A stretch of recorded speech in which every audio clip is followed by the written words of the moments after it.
오늘도 주의 맡기신 사명자를 감당하기 원하여 새벽을 깨우러 나으신 우리 대한가족들을 주님의 이름으로 환영하고 축복합니다. 살아계신 하나님, 참 감사합니다. 시한부 인생인 우리의 남은 생애 가운데 가장 젊고 아름답고 강건한 이 복된 한날을 허락하여 주시니 감사합니다. 하나님, 이 한날 그저 또 다른 한날로 아무 생각 없이 사는 한날이 아니라 어제 죽어간 수많은 사람들이 그토록 바라던 내일인 것을 기억함으로 오늘 하루도 하나님이 우리에게 가정에서, 일터에서, 주의 교회에서 맡긴 그 사명, 성령 충만함으로 충성되이 감당하는 우리 모든 대한가족들 되게 하여 주시옵소서. 하나님, 우리가 오늘 하루 어떻게 사는지 아무도 알지 못해도 눈동자와 같이 우리를 지키시며 보호하시며 우리와 늘 함께 하시는 하나님이 아심을 믿고 오늘 하루도 두렵고 떨림으로 우리의 구원을, 우리의 이 신분적 구원을 아름답게 이루어가는 복된 하루 되게 하여 주시옵소서. 살아계신 하나님, 우리 대한가족들의 가정과 일터와 사업 위에 복의 복을 더하여 주시옵소서. 지경을 넓혀 주시옵소서. 주님께서 풍요의 축복으로 우리 대한가족들의 기도에 응답하여 주시옵소서. 그러나 우리가 원치 않는, 그러나 하나님은 우리를 더 우리 자신보다 사랑하셔서 허락하시는 그 깊이의 축복의 시간 가운데 있는 사랑하는 우리 대한가족들, 그 마음에 믿음 더하시고 눈을 열어 일하시는 하나님을 보게 하시고 그 하나님의 섭리 가운데 그 깊이의 축복의 시간들을 믿음으로 이겨낼 수 있도록, 그리하여서 그 시간들이 결코 세상이 말하는 저주가 아니라 하나님의 축복의 시간인 것을 고백하는 믿음의 사람들로 서가게 인도하여 주시옵소서. 하나님, 우리 김영창 집사님 다음 주 수요일에 수술을 받습니다. 주님, 위를 제거하는 수술입니다. 주님, 암덩어리를 건드리지 않아 퍼지지 않게 도와주시고 이후에 건강을 관리하고 식사를 조절하는 그 힘든 과정 속에서 하나님, 우리를 위해, 우리의 죄를 이기기 위해 40일을 금식하며 기도하셨던 그 인간 예수님의 마음을 깨달아 더 깊은 믿음의 사람으로 서가는 은혜와 축복이 있게 하여 주시옵소서. 여러 가지 형편 처지 가운데 깊이의 축복의 시간을 보내고 있는 내 사랑하는 지체들을 주님 더 깊이 만나 주시고 위로하여 주시고 일으켜 세워 주시옵소서. 오늘도 말씀으로 우리를 깨우치시는 하나님, 말씀이 육신이 되셔서 사역하심으로 우리를 살려내신 그 주님의 역사가 우리의 것이 되어지는 축복이 있게 하여 주시옵소서. 감사드리오며 이 모든 말씀 주 예수 그리스도의 이름으로 기도합니다. 아멘. 오늘 우리 주신 하나님의 말씀 느헤미야 7장 39절에서 60절까지 말씀입니다. 느헤미야 7장 39절에서 60절까지 말씀 한 절씩 교독하실 때 살아계신 하나님의 음성을 들으시기 바랍니다. 제사장들은 예수아의 집 여디야 자손이 973명이요 임멜 자손이 1052명이요 바솔 자손이 1247명이요 하림 자손이 17명이었더라. 레위 사람들은 호디야 자손 곧 예수아와 감미엘 자손이 74명이요 노래하는 자들은 아삽 자손이 148명이요 문지기들은 살롬 자손과 아델 자손과 달문 자손과 악굽 자손과 하디다 자손과 소베 자손이 모두 138명이었느니라. 느림 사람들은 시아 자손과 하수바 자손과 답바옷 자손과 게로스 자손과 시아 자손과 바돈 자손과 르바나 자손과 하가바 자손과 살메 자손과 하낫 자손과 기델 자손과 가할 자손과 바야 자손과 르신 자손과 느고다 자손과 갓삼 자손과 우사 자손과 바세아 자손과 베세 자손과 무님 자손과 느비 느심 자손과 박북 자손과 하그바 자손과 하룰 자손과 바슬리 자손과 무이다 자손과 하르사 자손과 바르고스 자손과 시스라 자손과 데마 자손과 느시아 자손과 하다바 자손이었느니라.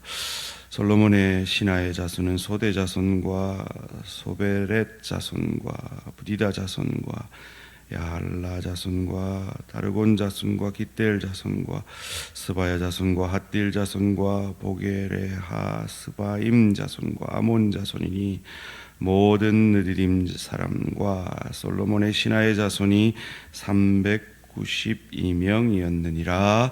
아멘. 직분보다 사역이 중요합니다. 직분보다 사역이 중요합니다. 라는 제목으로 잠시 말씀을 나누기 원합니다. 우리의 인간의 눈으로 보면 우리가 맡은 직분들에는 경중이 있어 보입니다. 앞선 교역자들이 있고요. 안수받은 직분자들을 저희들이 흔히 중직자다, 무거운 직분이다라고 말하곤 합니다.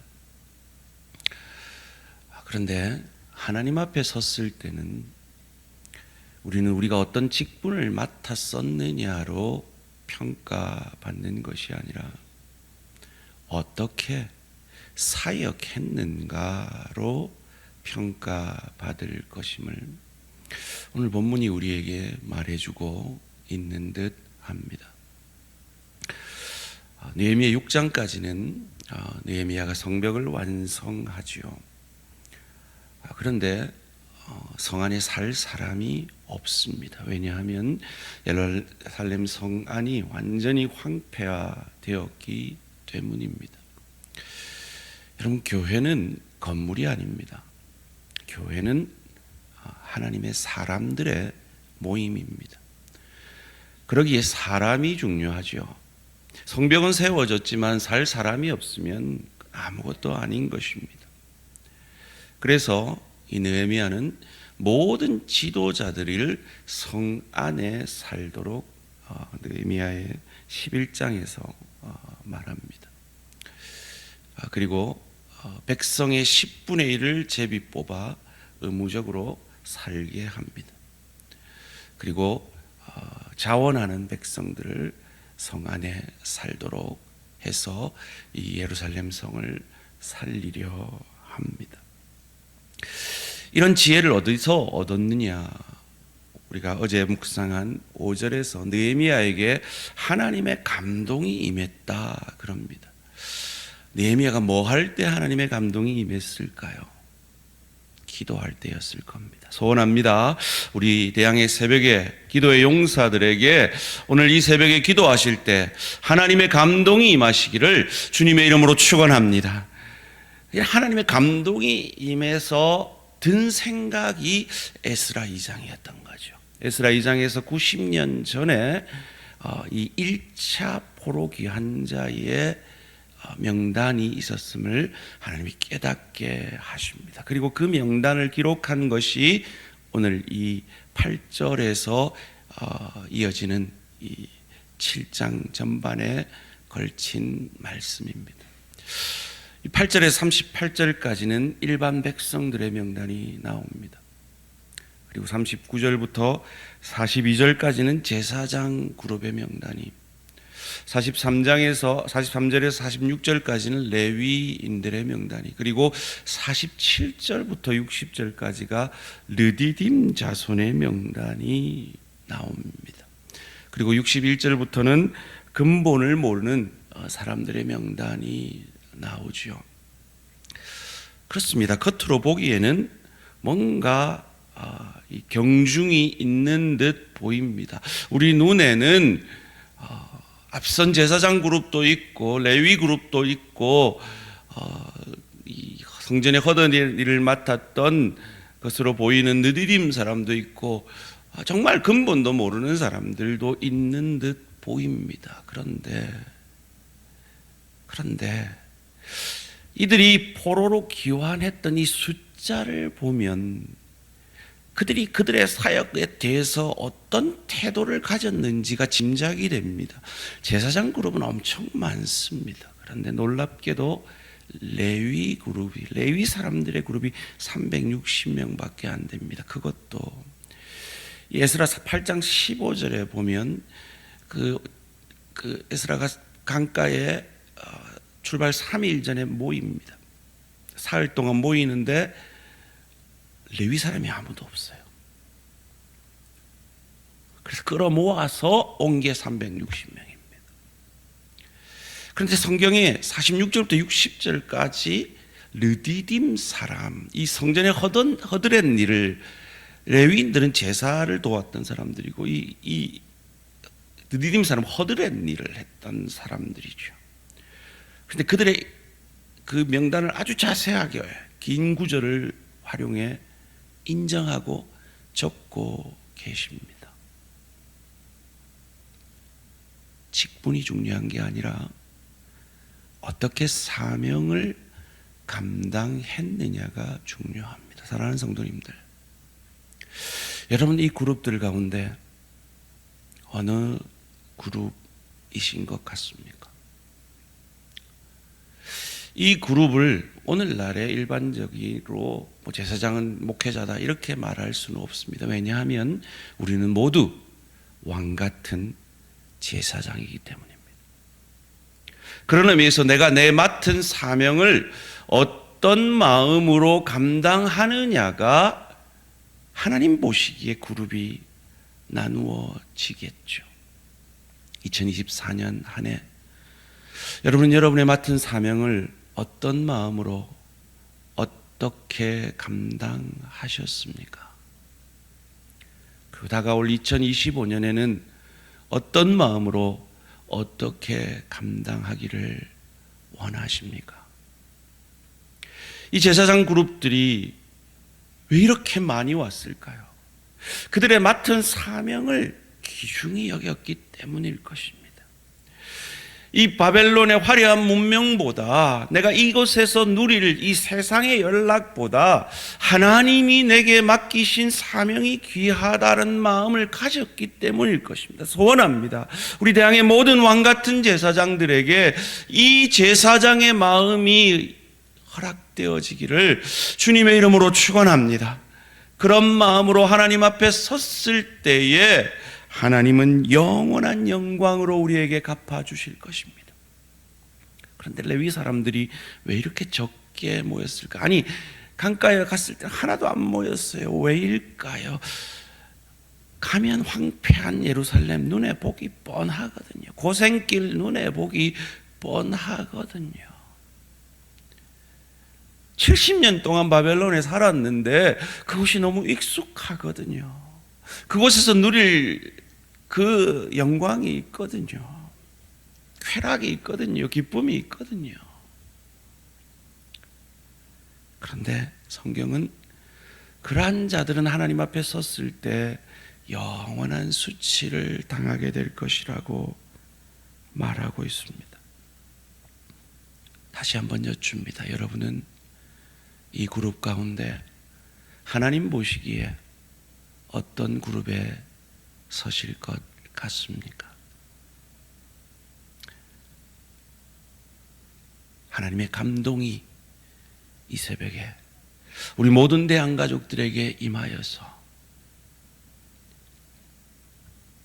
바벨론의 그 영광을 버리고 이 길을 앞서가고 있는 느헤미야의 마음이 저와 우리 모든 성도님들의 마음이 되어지기를 주님의 이름으로 축원합니다. 살아계신 하나님 감사합니다.